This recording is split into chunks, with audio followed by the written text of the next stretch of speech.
Here's what to do if your fake tan turns out orange. First and foremost, you are not going to panic. We have all been there and it is a very bad feeling and it's easy to freak out. But the very first step you're going to take is to check your tan in natural lighting. A lot of times our indoor lighting, especially in our bathrooms, is pretty poor, which can exaggerate the warmer tones in a spray tan. So very first, you need to go check and see what your tan looks like outside in natural daylight. If your tan still looks orange in the daylight, then we can move on to the next step, which is removing your tan. Now again, we're not going to panic here and we're not going to scrub our skin raw trying to get the tan off. First of all, it's not going to work, and second of all, it just hurts and it's going to make your next tan look a lot worse. So we're not going to start there. First, you're going to do something that helps the skin soften. So usually this is going to be like a hot bath. If you have an option to go sit in a sauna or to take a hot room class, this can go a really long way. But basically you're going to get your skin very warm and very moist before you try anything. Next, if you have time, there are fake tan remover products online. My favorite one on Amazon usually delivers within 24 hours.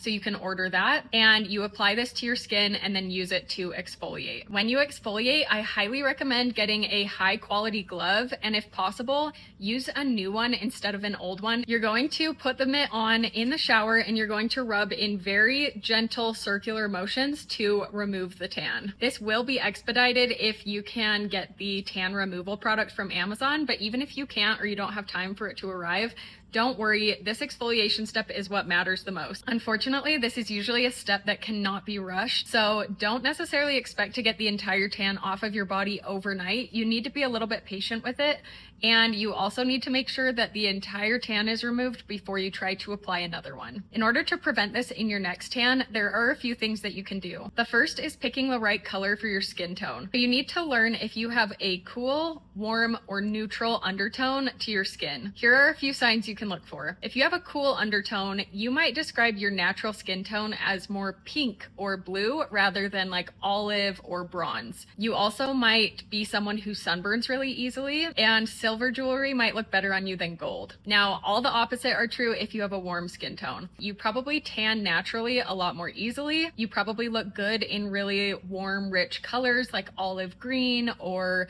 deep reds, and gold jewelry probably looks better on you than silver. The next thing you can do to prevent this in the future is to make sure you apply your fake tan very, very light and in layers. Now, this is really hard to do with foam tanners, which is why I prefer airbrush spray tanning, and you can do it from home. If you want a list of all of the products that I use for at-home spray tanning, including solutions with a purple base to avoid turning orange, let me know and I can send you the links.